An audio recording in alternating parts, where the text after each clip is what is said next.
Kesyirikan, ada yang mengaku bertuhankan pada Allah, juga kepada Rasulullah, tapi kepada para sahabat-sahabatnya mereka malah menghina, mencaci maki. Apakah itu dikatakan kesyirikan juga? Maka dalam hal syirik, misalkan seseorang pada satu usia muda lah ya, belum pernah ikut kajian sunnah, kajian agama, tidak terlalu paham membedakan mana yang ada unsur syirik dan mana syirik. Nah, suatu ketika seorang ini ikut kajian dan mendengar bahwa kalau dosa syirik itu tidak terampuni gitu, dan beliau misalnya sudah terlanjur masuk situ. Nah, tapi ada keinginan untuk berubah. Kalau mendengar itu tadi bisa jadi takut gitu kan, wah saya nggak akan terampuni ini, lanjut aja dah gitu. Kira-kira kita sebagai saudara atau sahabatnya gimana nasihat yang baik?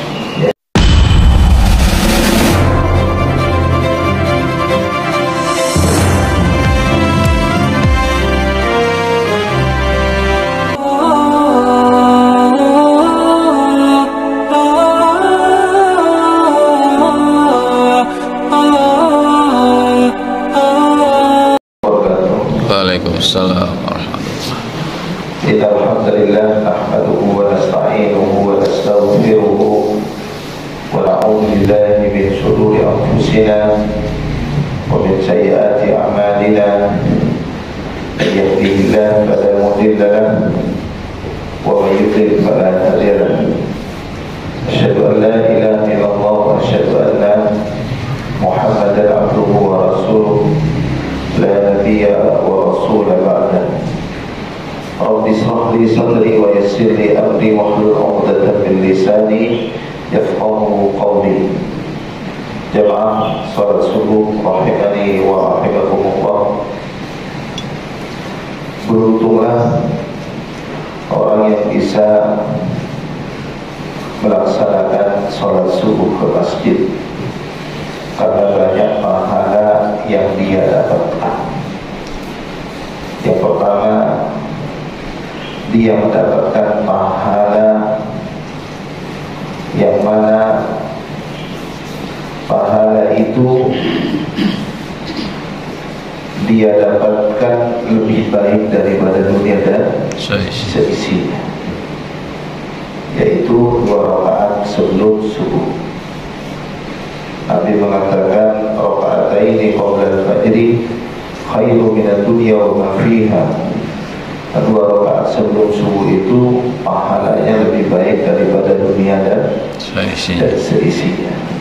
Yang kedua, bersyukur mendapatkan pahala daripada sholat berjamaah itu sendiri. Nabi mengatakan sholatul jama'ati afdalu min sholatil fardhi bisab'ina darajah, bisab'in wa ishrina darajah.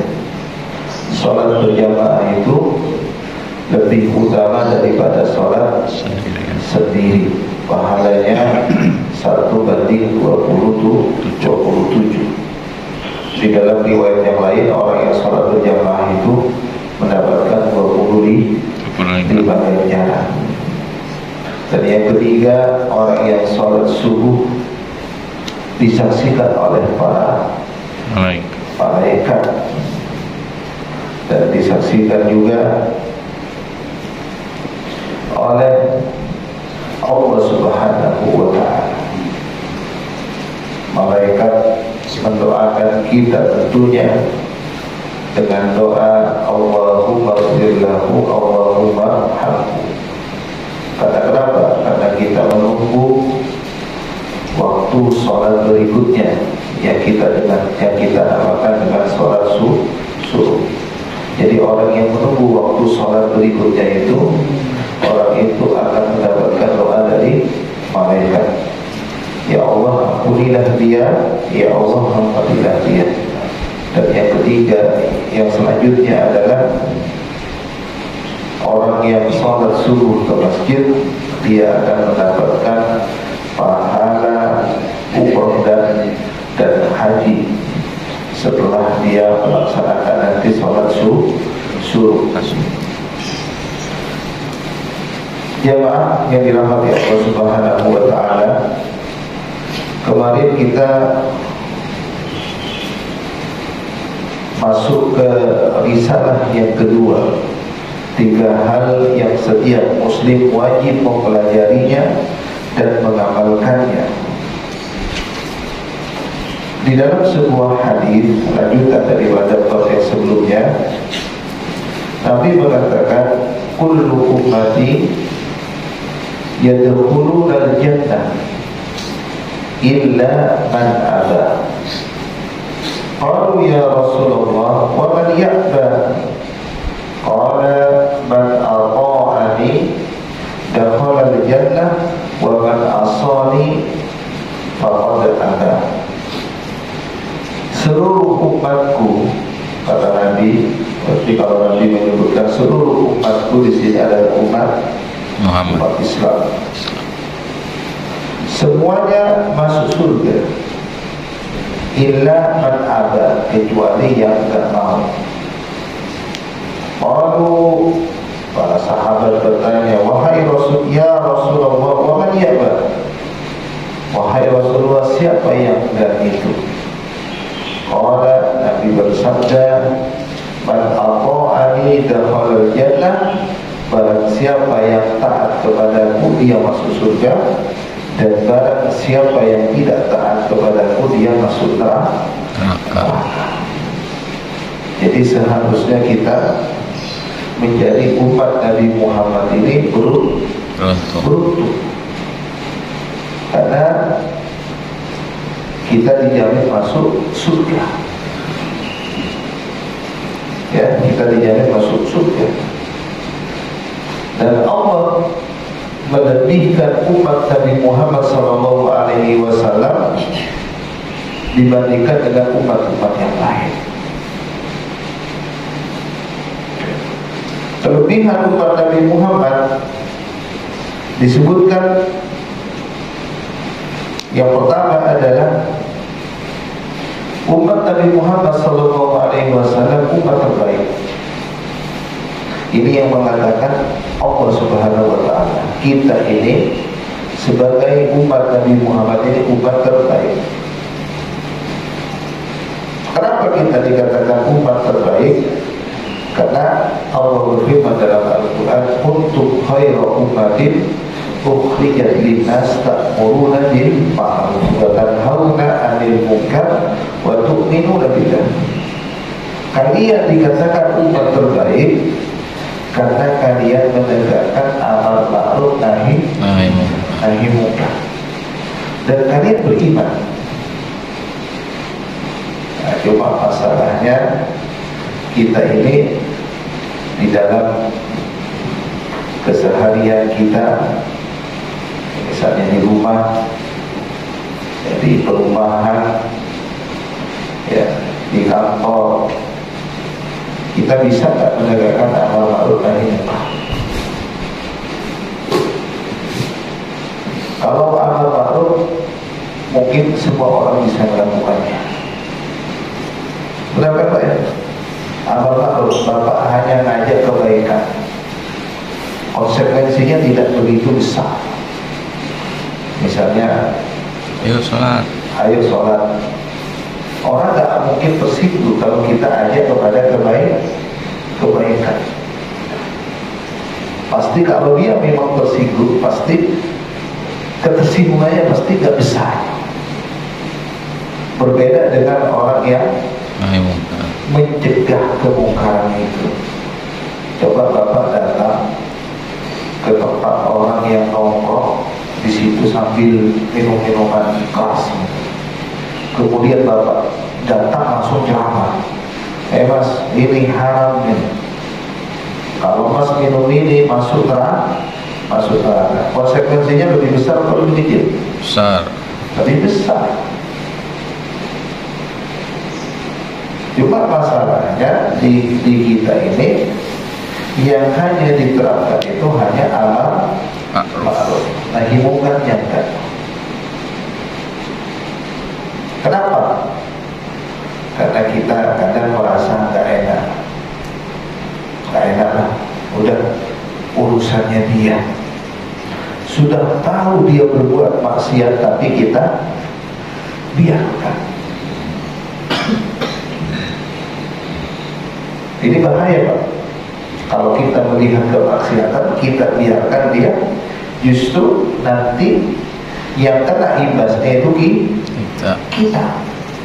Karena Allah itu mengadab itu bukan orang-orang yang berdosa saja, tapi orang yang tidak berdosa Allah pun adab.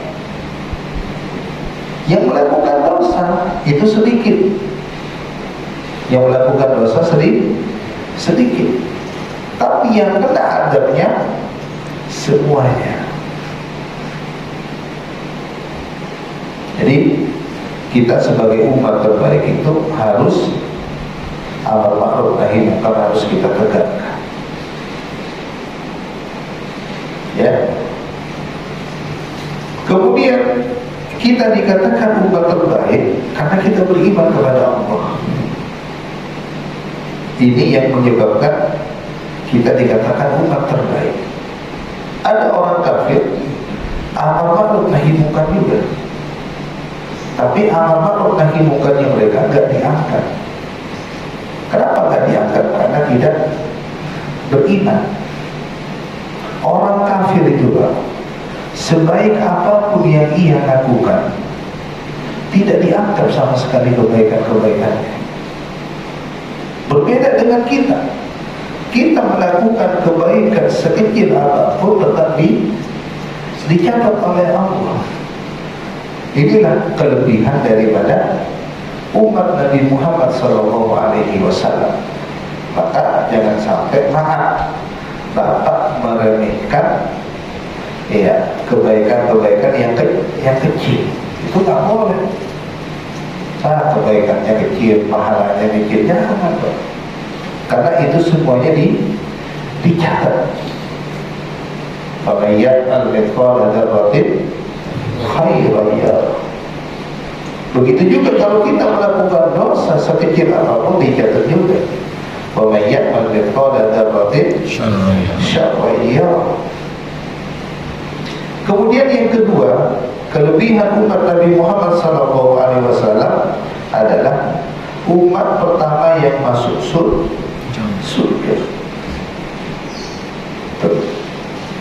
Umat yang pertama kali masuk surga. Dan Nabi Muhammad ini salah satu Nabi yang ditugaskan oleh Allah untuk membuka pintu surga pertama kali.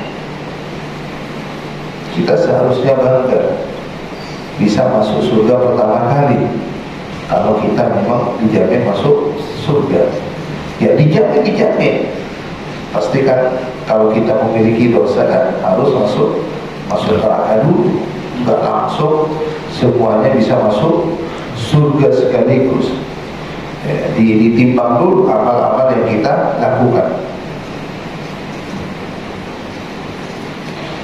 Keutamaan yang ketiga adalah umat Nabi Muhammad SAW merupakan umat yang tidak sepakat dalam kesesatan.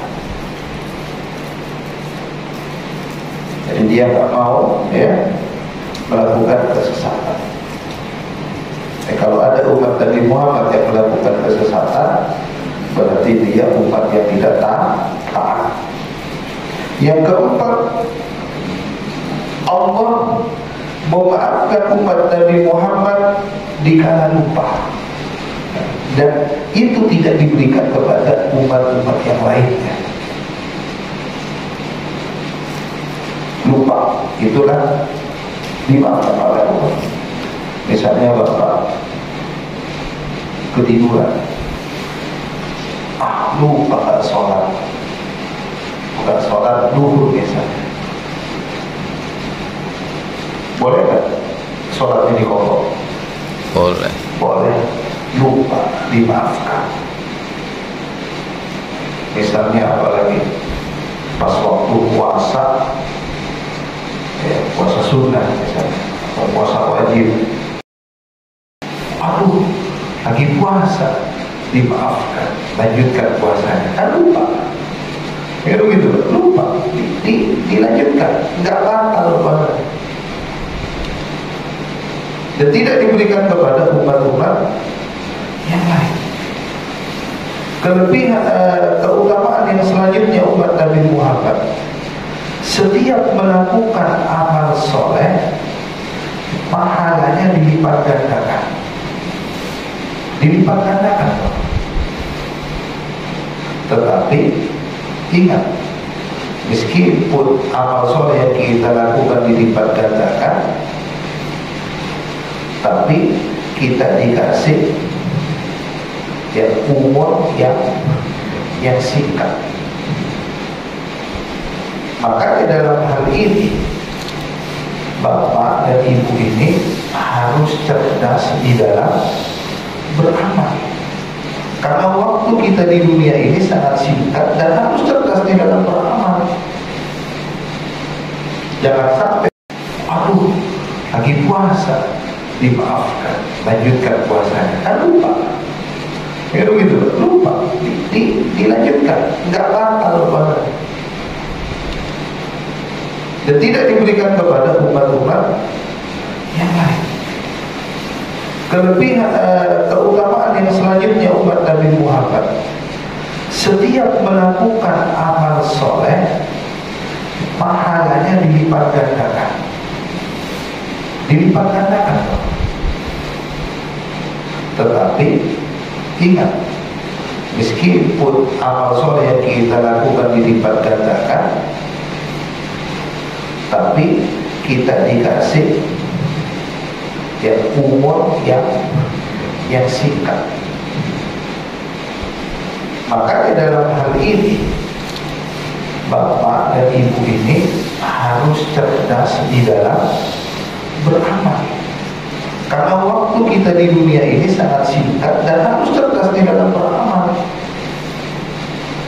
Jangan sampai kita ini memiliki usia yang relatif singkat, tapi kita tidak cerdas di dalam beramal.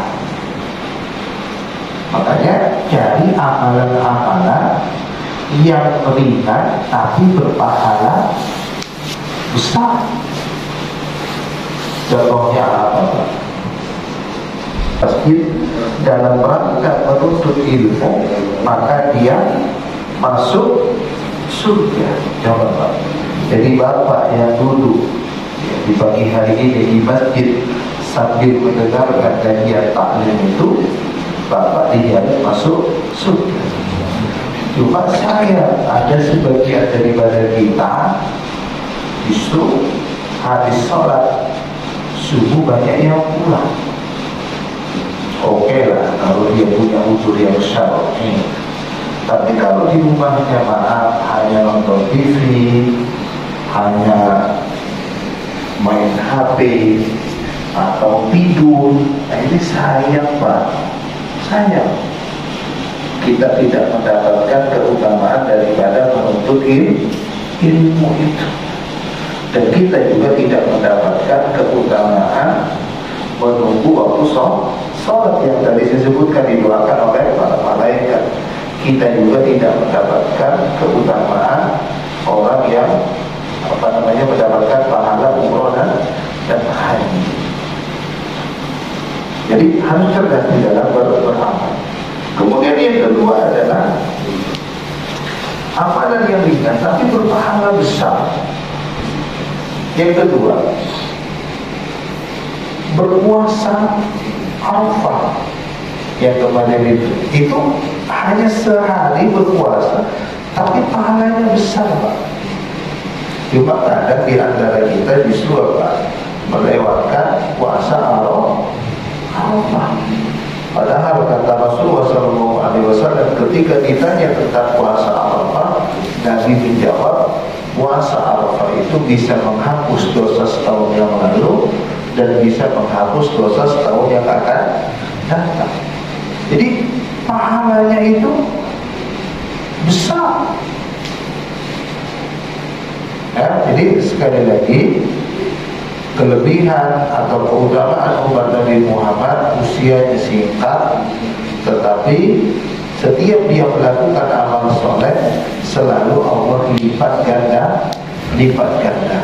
Allah lebihkan dia daripada umat-umat yang lain. Kalau umat-umat yang lain, ya,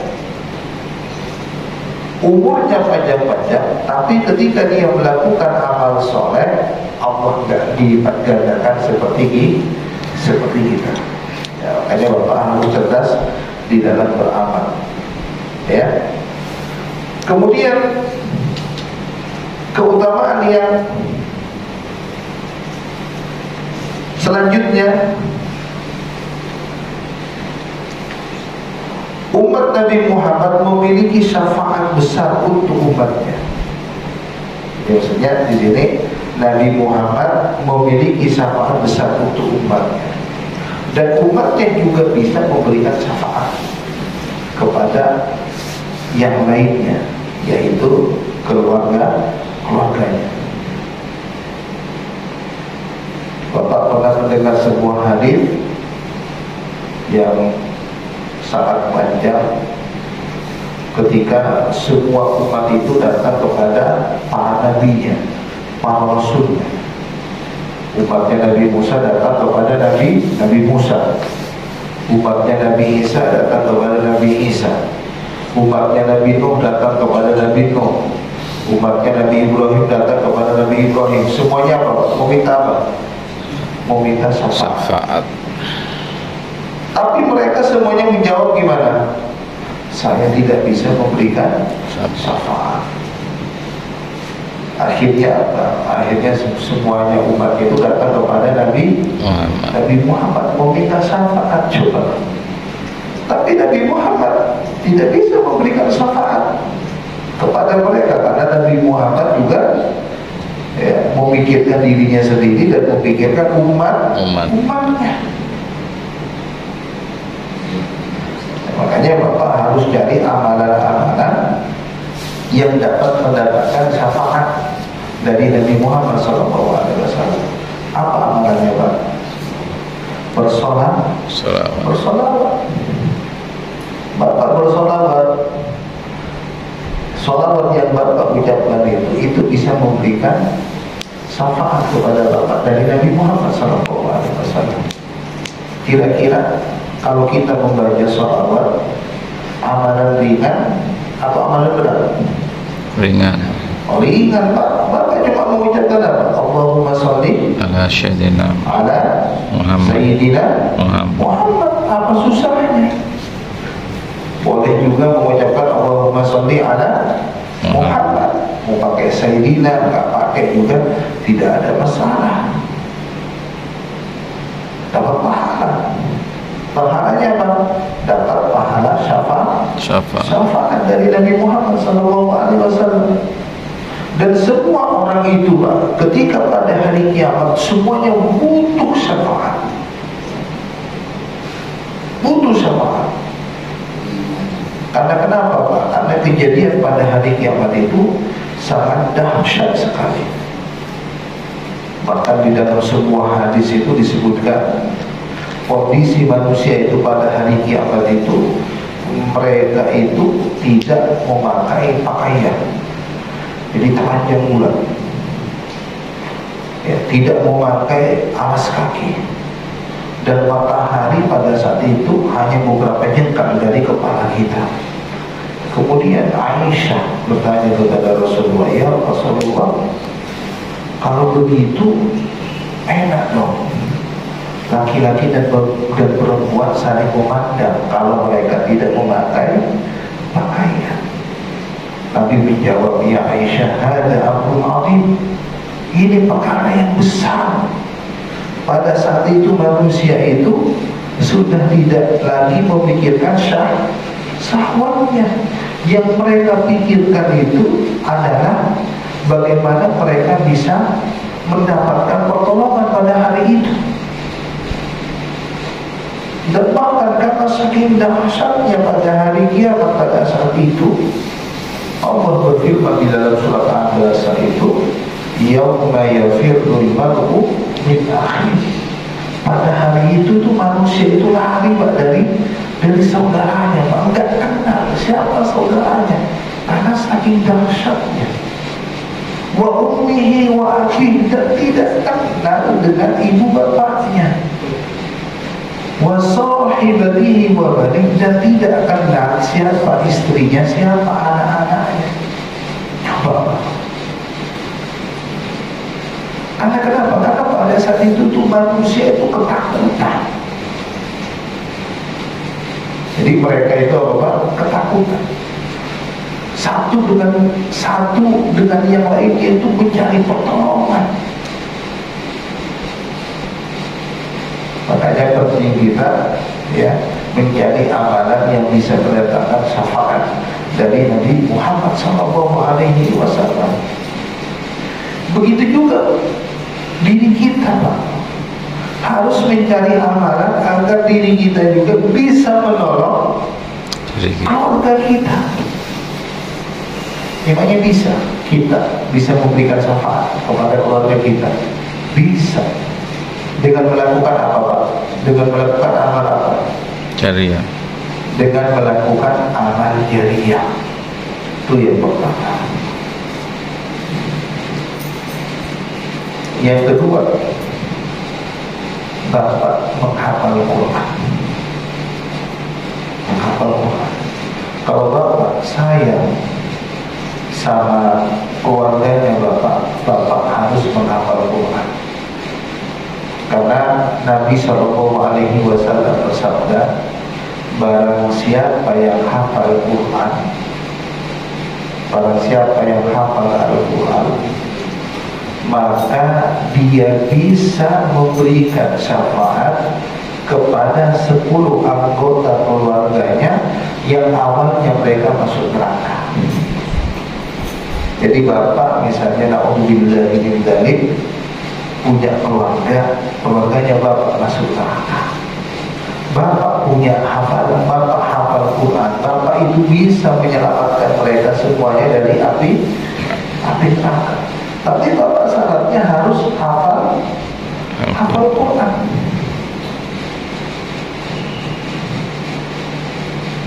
Kalau di kita ini, kalau menghafal Al-Quran ini, kata sebagian dari saudara-saudara kita, menghafal Al-Quran tidak mudah.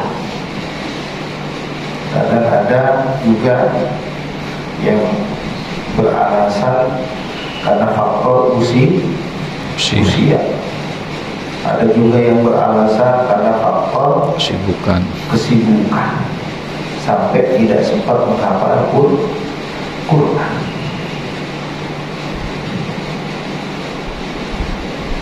Kalau Bapak misalnya tidak bisa menghafal Quran, paling tidak Bapak bisa membaca Al-Quran. Baca Al-Quran itu tiap hari.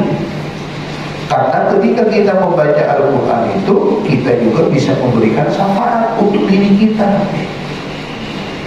Rasulullah bersabda, Iqra'ul Quran fa innahu ya'ti yawmal qiyamati syafi'an bi ashabi. Bacalah Al-Quran, maka sesungguhnya Al-Quran itu datang pada hari kiamat memberikan syafaat. Jadi Al-Quran yang memberikan syafaat untuk diri kita. Kalau tidak bisa menghafal, membaca. Jangan sampai membaca Al-Quran tiap setahun sekali di bulan Ramadan. Kalau di luar bulan Ramadan tidak mau membaca. Jadi biasanya orang itu kalau mau masuki bulan Ramadan, Al-Qurannya dikeluarkan dari lemarinya, dibaca terus. Nanti ketika Ramadan sudah selesai, Al-Qurannya dimasukkan lagi ke lemari. Bukan begitu, Pak. Seharusnya Bapak itu harus punya banyak Al-Quran. Di rumah kita ini harus banyak Al-Quran. Kenapa mesti harus banyak, Ustaz? Kan satu cukup. Ini Pak, saya kasih tahu. Biasanya kalau satu Al-Quran itu, misalnya Bapak punya satu Al-Quran itu ditaruh di kamarnya. Sedangkan Bapak kalau di rumahnya sering ada di ruang tamu misalnya. Ada sering di depan rumah. Ya kan berarti kan kita apa? mau ngambil ke kamar kan kadang malas. Makanya kalau bisa di rumah kita itu, di ruang tamu harus ada Al-Quran, di ruang makan harus ada Al-Quran, di depan rumah pun harus ada Al-Quran. Jadi bapak misalnya nongkrong di depan rumahnya misalnya, oh ada Al-Quran, sambil menunggu tamu bisa baca Al-Quran. Atau kalau sekarang itu sudah mudah, bapak ini kalau bisa HP-nya apa? Install Quran, install Al-Quran, ya. Jadi penting bagi kita Pak mencari ya syafaat. Saya yakin di sini tidak ada yang tidak ingin masuk surga. Ada nggak di antara kita yang tidak ingin masuk surga? Nggak ada. Bapak nanya sama orang yang banyak dosanya aja, Bapak mau masuk neraka atau masuk surga? Pasti jawabnya apa? Surga. Masuk surga. Ada. Dan taat kepada Nabi Muhammad SAW, karena ini syaratnya. Kalau Bapak hanya taat kepada Allah, tidak taat kepada Nabi Muhammad, bisa nggak masuk surga? Nggak bisa.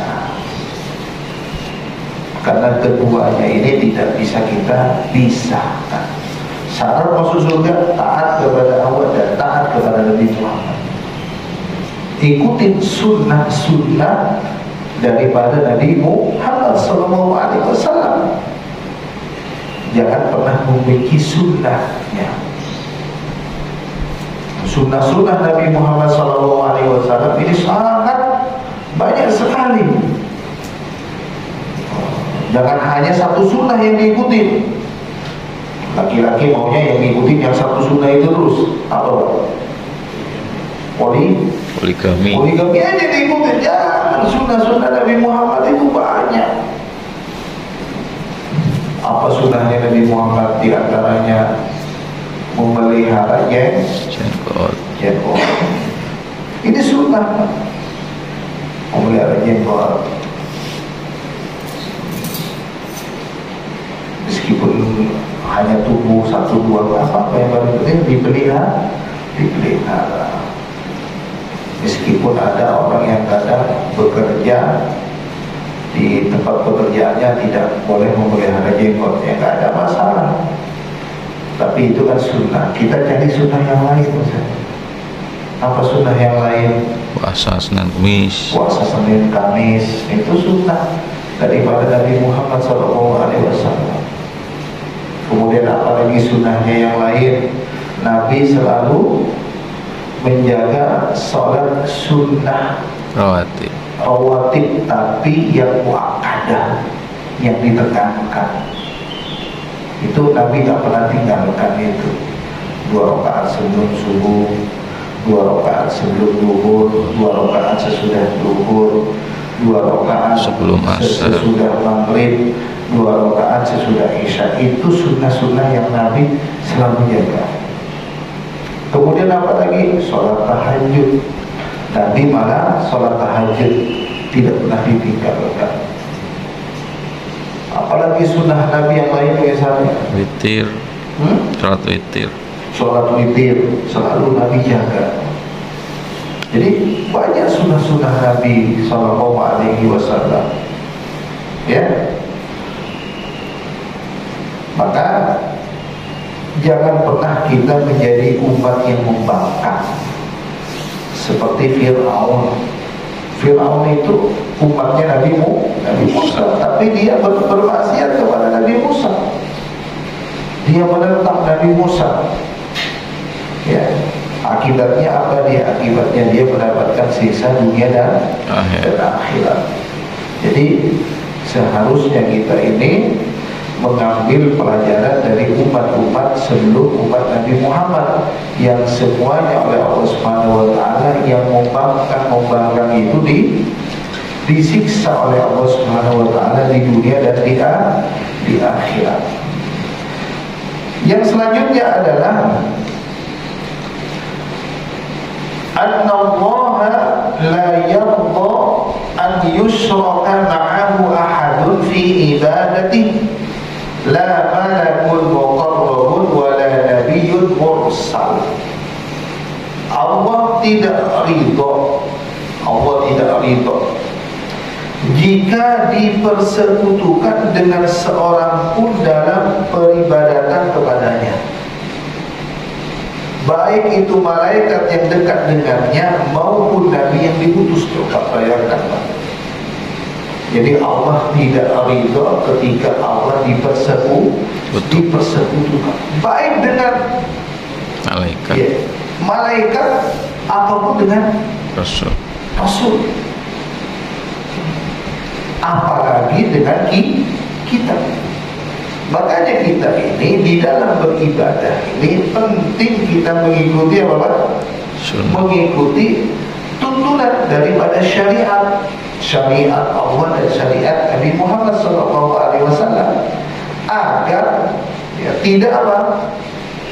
Agar kita tidak menyalahi daripada ya tuntunan itu.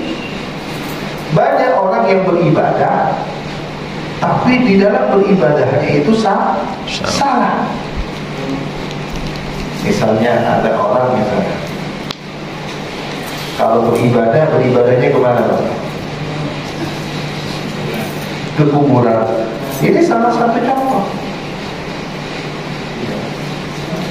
Salah satunya beribadahnya di Kuburan. Oh, emangnya ada beribadah di kuburan? Ada. Saya pernah sesekali bepergian dengan tetangga satu mobil. Biasanya kalau kita safar ke tempat tujuan itu Pak, biasanya kalau kita mengikuti sunnah Nabi yang dijadi pertama kali apa? Masjid. Kan begitu Pak. Kalau kita bepergian misalnya kita mau ke Tegal gitu kan, yang dijadi pertama kali apa? Masjid. Tetangga saya bilang begini, Ustaz, kita ini nggak dulu lah. Saya kan bilang, sekarang yang nyetir saya bilang, kita ke masjid dulu ya, kita sholat dulu ya, karena kita belum sholat. Nanti kita di masjid di Tegal, kita sekalian jamak kosong saja. Ada di belakang, jangan Ustaz, saya mau beribadah dulu ke kuburan katanya. Di Tegal katanya ada kuburan orang soleh, saya mau beribadah ke situ. Aduh, maksudnya mau beribadah gimana? Ya ada Ustaz, saya mau berwasilah kepada orang soleh. Jadi ini yang harus kita hindari. Jangan sampai saat kita beribadah kepada kuburan. Logikanya itu Pak, orang yang mati itu butuh kepada orang yang hidup. Bukan orang hidup butuh kepada orang yang mati. Kan begitu Pak? Benar kan? Iya. Itu kan disinggung sama saya tadi kan langsung datang. Makmul doanya langsung diijabah oleh Allah Subhanahu wa Ta'ala. Terus Bapak masih malas-malasan mengikut kajian taklim. Kalau tiap minggu begini kan enak Pak. Bapak duduk manis, nyender lagi kan. Apalagi sambil tidur itu kan, dibangunin di depannya langsung ada gorengan. Masya Allah. Surga dah. Ya. Jadi ya ibadah itu ya harus sesuai dengan tuntunan. Ya. Jadi logikanya itu orang mati butuh orang hidup. Masa orang hidup butuh kepada orang mati? Orang yang mati itu Pak, itu butuh doa daripada orang yang hidup. Bapak misalnya punya orang tua sudah meninggal dunia, itu nunggu doa daripada anak-anaknya Pak.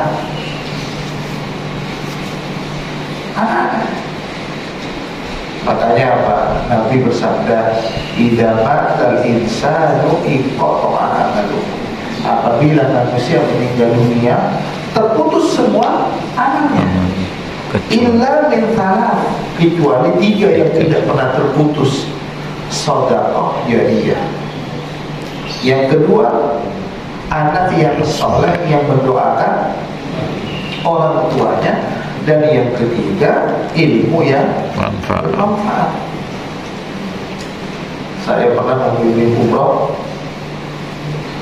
Ada jamaah saya itu, kebetulan kami program umrohnya 15 hari, lebih banyak di Mekah.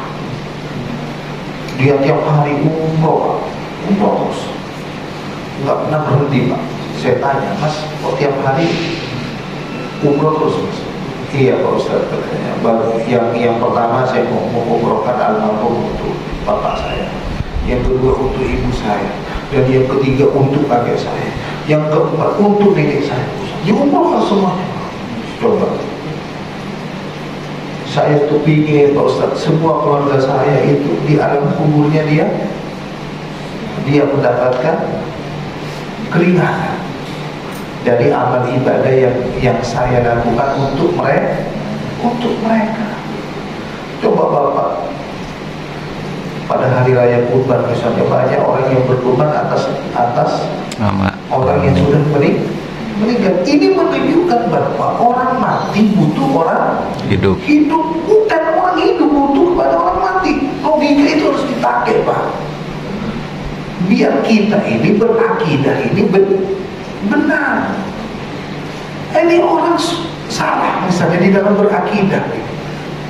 Allah mengatakan dalam Al-Quran, dan ayatnya kita sudah hafal semuanya, Allahus Somad. Kenapa kita masih bergantung kepada dukun? Coba logikanya di mana? Yang memberikan Bapak rezeki ini semuanya siapa? Allah. Maka kita jangan datang kepada makhluk. Kalau mau minta kepada penciptanya. Jangan minta kepada orang yang diciptakan. Tapi kan boleh Pak Ustaz berwasilah kepada orang soleh. Boleh. Bapak datang kepada saya, Pak Ustaz, saya lagi membuka usaha, tolong didoakan ya Pak Ustaz, mudah-mudahan usaha saya lancar. Boleh kan? Boleh.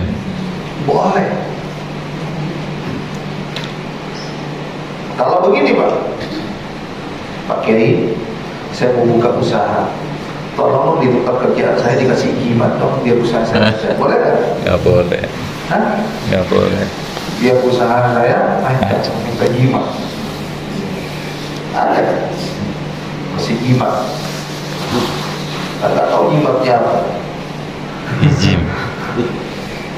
Jadi ini penting Pak, di dalam berakidah ini harus benar. Jadi tidak mesti harus Bapak maaf ya, harus melanggar daripada aturan-aturan syariat. Karena kenapa? Karena orang yang melakukan kesyirikan kepada Allah itu bahaya. Bahayanya yang pertama adalah dia tidak pernah diampuni oleh Allah Subhanahu wa taala. Sebagaimana Allah berfirman, sesungguhnya Allah tidak akan mengampuni dosa syirik, dan Allah hanya mengampuni dosa selain daripada dosa syirik. Bapak berbuat dosa apapun, tapi bukan saya menganjurkan, menyuruh Bapak berbuat dosa, bukan. Bapak melakukan dosa apapun selain daripada syirik, itu masih diampuni oleh Allah. Tapi kalau Bapak berbuat syirik, Bapak nggak akan pernah diampuni, dan Bapak kekal di dalam neraka selama-lamanya. Hati-hati dengan dosa syirik. Itu yang pertama. Bahaya yang kedua dosa syirik adalah bisa menghapus amalan-amalan yang pernah kita lakukan. Jadi Bapak punya amalan banyak, Bapak punya amalan haji, bapak punya amalan sholat, bapak punya amalan puasa, bapak punya amalan sholat berjamaah ke masjid, bapak berbuat dosa syirik, seluruh amalannya itu hilang. Ya, hilang. Bapak bisa dicek Al-Quran ayat ke-65 surat Az-Zumar. Az-Zumar itu surat ke-39 ayat 65. Allah Subhanahu wa taala berfirman, "Wa laqad uhiya ilaika wa ilal ladzina min qablika la in asyrakta la yahbatanna 'amaluka wa la takunanna minal khasirin." Dan sesungguhnya telah diwahyukan kepadamu Muhammad dan kepada nabi-nabi sebelummu, jika kamu mempersekutukan Allah, ya, niscaya akan terhapus amalanmu dan tentulah kamu termasuk orang-orang yang merugi. Ayat ini yang pertama adalah peringatan kepada Nabi Muhammad, jangan sampai engkau Muhammad berbuat syirik. Dan Nabi itu atau Rasul tidak mungkin mereka berbuat syirik. Karena apa? Karena tugas mereka adalah walaqad ba'atsna fi kulli ummatin rasulan an ibudullaha wajtanibut taghut, mengajak umatnya beribadah kepada Allah dan menjauhi dosa syirik. Ini tugasnya para rasul, mengajak umatnya ke tauhid. Maksudnya dia hanya mengesahkan Allah semata. Ya, dalilnya Qul huwallahu ahad. Allah itu hanya esa satu. Jadi tidak ada yang setara dengan Allah Subhanahu wa taala. Makanya di yang sebelumnya yang pernah kita bahas di sini, di dalam kitab ini, ya Allah lah yang memberikan rezeki kepada kita, Allah lah yang menciptakan kita, ya. Itu semuanya, ya, kita berada di dunia ini karena Allah, dan kita bisa hidup di dunia ini karena rezeki yang Allah berikan kepada kita. Maka seharusnya kita sebagai seorang hamba, ya, harus beribadah kepada Allah Subhanahu wa taala. Wa ma khalaqtul jinna wal insa illa liya'budun. Dan tidaklah aku ciptakan jin dan manusia melainkan semuanya beribadah kepada Allah Subhanahu wa taala. Mungkin ini yang dapat saya sampaikan kajian pada pagi hari ini. Ya, mudah-mudahan kita bisa, ya, mengamalkan apa-apa yang diajarkan oleh Allah dan Rasulnya. Dan yang paling terpenting adalah kita harus berhati-hati di dalam beramal.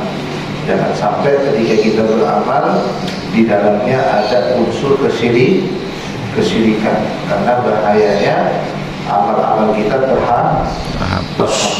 Jadi kalau Bapak mau melakukan sesuatu dan Bapak ragu tentang sesuatu ini syirik atau enggak, ya, Bapak seharusnya ditanyakan terlebih dahulu kepada ustaz yang lebih paham. Khawatir apa yang kita lakukan ini di dalamnya ada unsur kesyirikan.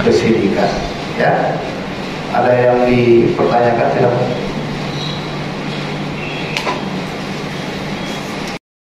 Kesyirikan, ada yang mengaku bertuhankan pada Allah, juga kepada Rasulullah, tapi kepada para sahabat-sahabatnya mereka malah menghina, mencaci maki. Apakah itu dikatakan kesyirikan juga? Terima kasih, Pak. Ya, satu usia muda lah, ya, belum pernah ikut kajian sunnah, kajian agama, tidak terlalu paham membedakan mana ada unsur syirik dan mana syirik.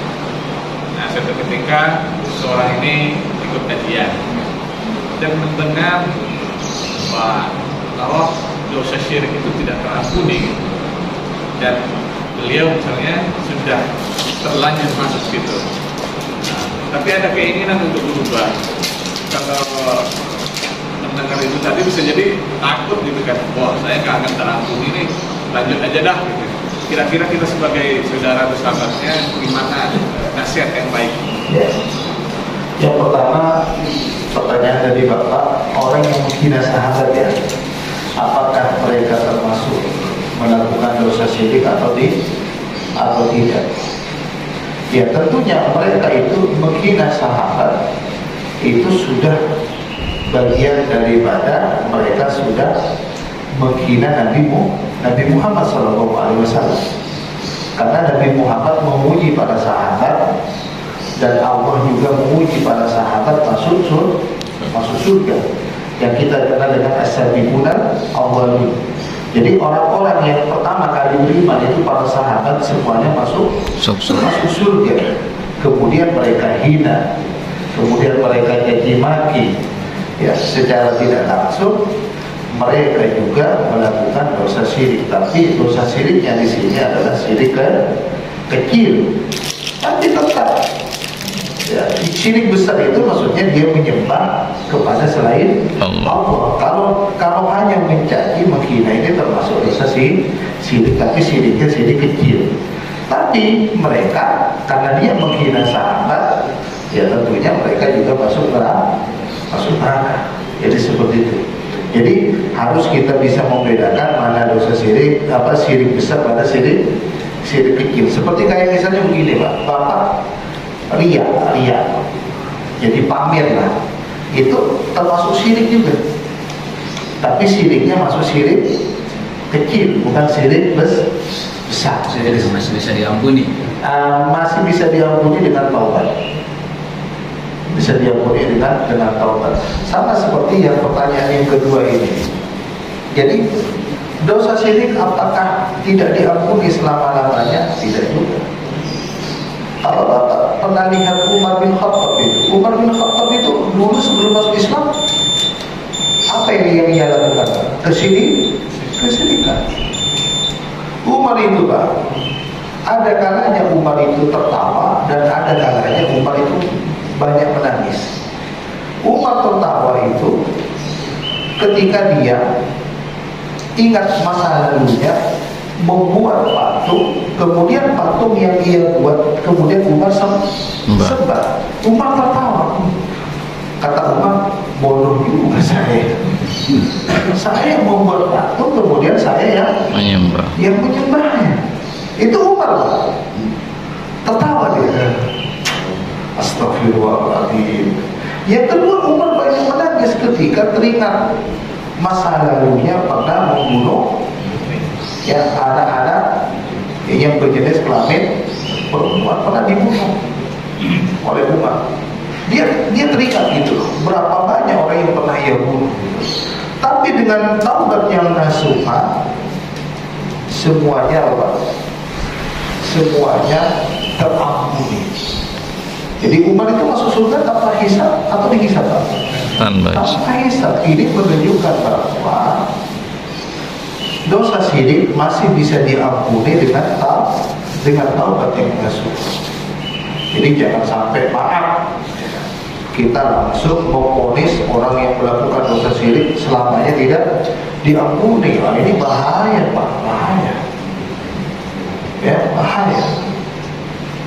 Karena saya itu punya teman, dia keseharian itu meruqyah.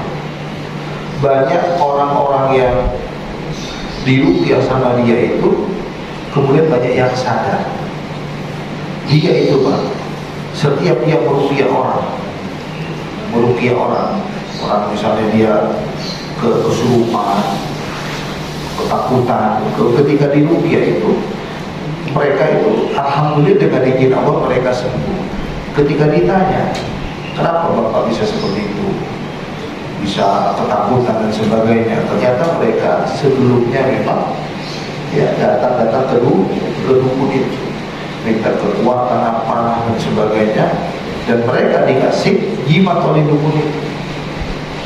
Ternyata alhamdulillah teman saya ini bisa memusnahkan daripada ya jimat-jimat itu. Diminta sini Pak, jimatnya Pak saya bawa, kemudian jimatnya dibuang atau dibakar. Alhamdulillah disadarkan melalui melalui ustadz itu. Jadi kalau bapak misalnya punya saudara yang masih punya kebiasaan seperti itu dan saudara ya atau tetangga, coba bapak nasihati pelan-pelan. Ya, ajak mereka untuk bertaubat kepada Allah Subhanahu wa Ta'ala. Tentu hal yang seperti ini memang tidak mudah, Pak. Pasti konsekuensinya pasti besar. Ya, tapi coba ajak pelan-pelan, disuruh ikut kajian tauhid ya. Insya Allah mereka akan terbuka. Karena dakwah tauhid ini dakwah yang paling tidak disukai. Maka ketika saya diminta untuk ngisi kajian tauhid, saya sudah mikir ada nggak tema yang lain selain daripada tauhid. Soalnya saya ngisi-ngisi di masjid-masjid yang lain tak pernah membawakan tema tauhid, karena sangat riskan sekali. Apalagi di Indonesia ini sudah menjadi kebiasaan. Orang Indonesia ini selalu kalau dia ibadah umroh, ibadah haji selalu bikin ulang. Ya, iswata lagi bukti. Saya itu kan dulu itu kan dosen saya itu 80% itu kan orang Saudi. Orang Saudi. Saya itu pernah bertanya kepada mereka itu, Syekh, kenapa sih ketika kita mau ziarah ke kubur Nabi, kenapa harus dikawal ketat-ketat? Kenapa orang hanya bisa melihat sebentar, ya kan? Kenapa kok nggak boleh melihat? Apa jawaban Syekhnya? Saya takut sama saudara-saudaranya ente itu. Takut mereka nyobot masuk ke dalam, gitu kan? Yang mereka lakukan mirip dengan di Indonesia. Bagaimana mereka? Ya, seperti itu dikhawatirkan. Makanya kan dikawal ketat kan? Coba kalau bapak pernah umroh, pernah haji itu kan, kalau ziarah ke kuburan Nabi itu dikawal ketat nggak? Kawal. Bapak cuma segini aja udah lama-lama kan, langsung disuruh kan. Ini menandakan bahwa mereka tidak mau menginginkan ya mereka sampai berlebihan. Ya, berlebihan. Begitu juga ketika umroh itu CCTV-nya coba bapak perhatikan itu. Kan pernah ada kejadian itu. Orang mana itu bisa membuktikan apa? Kiswah Ka'bah. Yang lebih parahnya lagi apa? Saya pernah membawa jamaah umroh, dicari-cari di bis. Hanya satu jamaah ini, Pak. Laki-laki tapi belum menikah. Pada saat itu kami sedang berkunjung kemana? Yang tempat bertemunya Nabi Adam dan Siti Hawa? Jabal Rahmah. Cari-cari, Pak, kemana? Habis itu tetangga saudaranya ngomong, masih di Jabal Rahmah, Ustaz, masih di atas katanya. Lagi nulis apa sih? Nulisin tugu. Habis itu ketika dia sampai ke bis, maaf Ustaz, saya tadi lagi nulis, siapa tahu saya dapat jodoh. Nulis di batu, Pak. Tugu ya. Kan lucu Bapak tahu ke Jabal Rahmah, banyak tulisan kan sih? Ya, banyak. Orang Indonesia itu asik. Emangnya kalau dia nulis di batu, emangnya langsung dapat jodoh? Saya bilang, Mas, emas ini sekarang ada di tanah haram dan ada di tempat yang mulia. Sudahlah fokus berdoa di masjid, cari tempat-tempat yang mustajab di situ. Di mana tempat-tempat yang mustajab? Di mana? Di Hajar Aswad, di Hijir Ismail, ya kan begitu kan? Di Multazam, cari tempat-tempat mustajab di situ, doa di situ, jangan nulis di batu aja. Ini kan aneh, Pak. Kalau saya melihat ini, aduh, ini kelihatan bahwa dia kurang akidah. Kalau dia akidahnya mantap, seharusnya dia ketika ibadah dia fokus, Pak, di situ. Ketika di Madinah misalnya, mau perbanyak aja datang kalau banyak berdoa di situ. Tapi saya perhatikan nih, Pak, maaf, sholatnya sering di hotel. Cuma tujuan umrohnya kayaknya apa, Pak? Hanya bertujuan ke Rahmah. Ini, Pak, yang perlu kita ketahui juga. Belajar akidah ini jadi harus serius, tidak boleh main-main. Kita tutup dengan kafarat majelis. Subhanallah wa bihamdika Asyhadu an la ilaha illa anta astaghfiruka wa atubu ilaik. Assalamualaikum warahmatullahi wabarakatuh. Waalaikumsalam.